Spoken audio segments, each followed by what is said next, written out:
O programa Linha Verdade, há 2 anos atrás, ainda na outra emissora, realizou uma reportagem a respeito de um caso que mexeu com a população criciumense. Foi um caso em que um pai de santo estava envolvido diretamente, e isso é o que chama atenção no caso, né? E lá na frente do seu terreiro, né, acabou acontecendo um homicídio. Este homicídio em que a vítima foi morta a pauladas há cerca de 2 anos atrás. Estou aqui com o doutor Alessandro Damiani porque a sentença saiu na tarde de hoje. Doutor Alessandro, uma sentença, o senhor como advogado deste homem, né, do pai de santo, até se o senhor puder me dizer o nome dele que eu não me recordo agora de cabeça, é uma sentença que foi positiva, ele acaba respondendo em liberdade como já estava.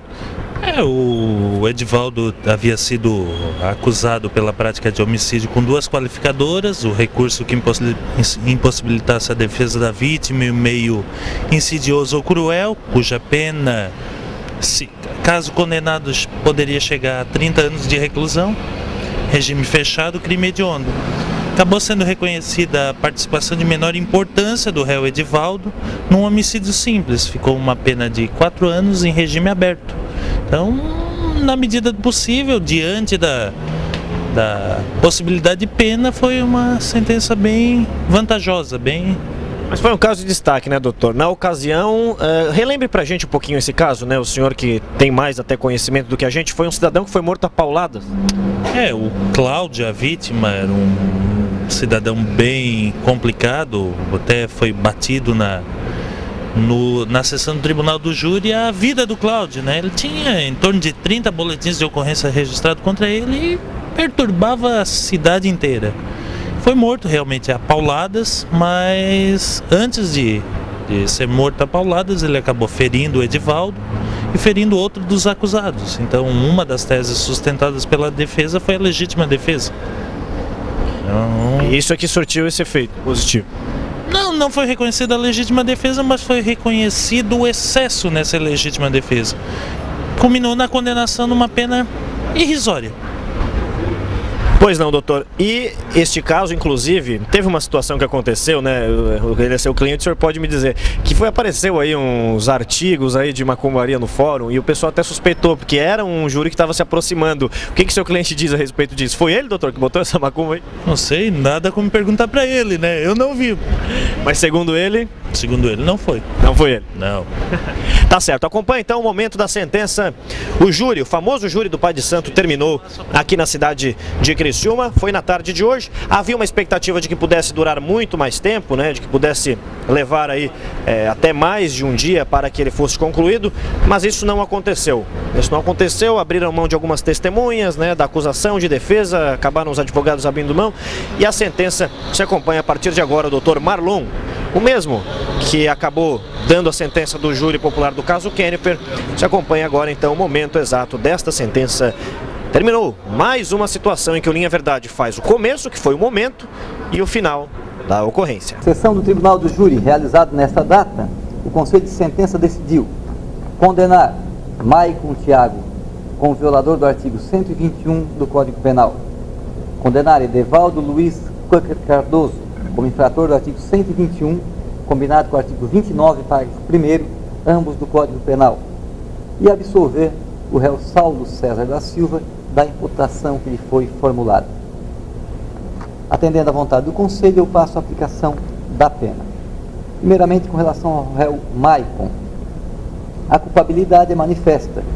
Havia consciência do ilícito, sendo totalmente reprovável a conduta, afinal poderia ter evitado o fato.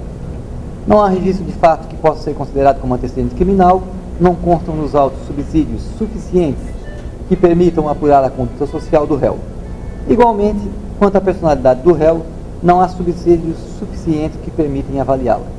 O crime foi cometido em razão de desentendimentos e as consequências e as circunstâncias do crime são comuns. A vítima teve participação no evento. Em razão dessas circunstâncias, eu fixo a pena em 6 anos de reclusão. Na segunda fase da dosimetria, não há circunstância agravante e também não há atenuante. Não há nenhuma causa de aumento ou diminuição, assim, a pena de Maicon Thiago fica estabelecida em 6 anos de reclusão, em regime semi-aberto. Com relação ao réu Edivaldo, A culpabilidade também é manifesta, também não há registro de antecedentes criminais, não há nada que indique uma conduta social desfavorável, a personalidade do réu parece tranquila, o crime foi motivado realmente por desentendimentos e as consequências e as circunstâncias são comuns, também com a participação da vítima no evento, no resultado. Toda circunstância, a pena fica fixada também em 6 anos de reclusão. Na segunda fase, não existe circunstância agravante, nem há atenuante, não havendo nenhum decréscimo. Por fim, na última fase de fixação da pena, com relação ao réu Edivaldo, há uma causa de diminuição, uma vez que o corpo de sentença reconheceu que a participação foi de menor importância, e assim a pena fica diminuída em 2 anos, para ser quantificada em 4 anos de reclusão, todavia em regime aberto. Por fim, passa ao dispositivo da sentença para julgar parcialmente procedente o pedido condenatório formulado na denúncia, para condenar o réu Maicon Tiago Nagildo a pena de 6 anos de reclusão em regime semiaberto, pela infração ao artigo 121 caput do Código Penal. Condenar o réu Edivaldo Luiz Cardoso a pena de 4 anos de reclusão em regime aberto, por infração ao artigo 121 do Código Penal brasileiro, e absolver o réu Saulo César da Silva da infração do artigo 121 do Código Penal brasileiro, com amparo no artigo 386.6 do Código de Processo Penal. Concedo ao réu Edivaldo o direito de recorrer em liberdade, uma vez que já se encontra solto. Determina a expedição de alvará de soltura para o réu Saulo, uma vez que foi absolvido. E também concedo ao réu Maicon o direito de recorrer em liberdade, uma vez que já está preso há mais de um ano, quase 1 ano e 5 meses. A instrução já está encerrada, o processo já foi julgado, não há risco para a instrução, não há risco para a ordem pública com a soltura do réu, e para a aplicação da lei penal também não há nenhum risco, uma vez que com o tempo de pena que já cumpriu, está apto para ingressar no regime aberto, não havendo razão alguma para a fuga. Determina a expedição dos alvarás de soltura se por outro motivo não estiverem presos. Sem custas, publicada a sentença nessa sessão, intimados os presentes, determina que seja registrada. Após o trânsito em julgado, determina ao cartório a adoção das seguintes providências: formação de um auto de execução penal definitiva, comunicação à Corregedoria Geral de Justiça para que a condenação seja registrada no rol de antecedentes, e uma comunicação ao cartório da zona eleitoral, onde um condenado estiver alistado, para que a condenação seja registrada, formalizando-se assim a suspensão dos direitos políticos, artigo 15, inciso 3 da Constituição da República. Publicada, registrada e intimada, então eu declaro encerrada a sessão. E com o auxílio do Dr. Alessandro Damiani, que é o advogado do Edivaldo, nós vamos conversar agora com o próprio Edivaldo. Edivaldo, na época, né, muita gente te acusou, né? Muita gente apedrejou e agora uma praticamente absolvição. Você pegou 4 anos em regime aberto. Sim. Isso é positivo para você? Como é que você está se sentindo? Muito contente com o trabalho que o doutor fez para mim, que eu achava que... Muita fé em Deus, mas na hora eu achava que eu ia ter uma condena muito maior, que eu ia voltar para um regime fechado, e graças a Deus, em primeiro lugar, o trabalho dele, né, muito competente, eu vou continuar respondendo em liberdade, que é o que eu acho e tenho na minha consciência que é o que eu mereço, porque eu não cometi crime nenhum. Certo. Na ocasião, você chegou a ser preso? Sim. Por quanto tempo? 10 meses. 10 meses na prisão. Porque eu não fugi do flagrante, nem sabia que tinha que fugir de flagrante. Uma que eu não cometi aquele crime, eu ia fugir. O porquê?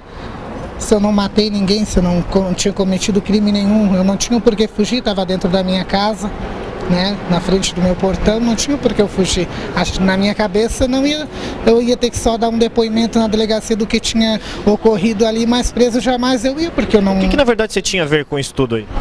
Com o caso, o que você tinha a ver com isso, afinal? Ele tinha problemas comigo porque eu tenho um centro espírita, um terreiro de Umbanda, e ele se invocava com o barulho do tambor, talvez até inveja por ver os meus batuques, as minhas sessões, várias pessoas, filas de carro de ponta a ponta na minha rua, né? Eu não sei o porquê que ele Não consigo, isso eu não sei explicar, o porquê, o motivo dele ia a perseguir como ele me ia perseguir. Porque eu me dou com todo mundo, graças a Deus, no meu bairro, nasci, me criei ali, não tem com quem eu não me dê. Certo, e agora você continua. E aquela situação, hein? Algum tempo atrás, aí, umas semanas atrás, apareceram ali alguns artigos aí, né? Aqui na frente do fórum, um vaso de argila, até umas frutinhas ali, não sei exatamente o que. E o pessoal acabou, algumas pessoas, né? A população em geral, não o pessoal do fórum, acabou achando que poderia ter sido até você que tivesse feito isso, né? Até porque estava se aproximando do júri. Foi você que fez isso? Não, não foi eu, porque eu não, como tem aquele ditado, bom cabrito não berra. O que eu fiz foi pedir para Deus e para os meus orixás que me defendesse, mas no espiritual. Não precisa estar mostrando coisas. Mas os outros batuqueiros fazem, né? Tem quantos outros presos, tem quantas outras famílias procurando, pedindo coisas. E o seu te ajudou? Os seus orixás te ajudaram? Graças a Deus, em primeiro lugar a Deus, e os meus orixás me ajudaram. Tive um resultado excelente.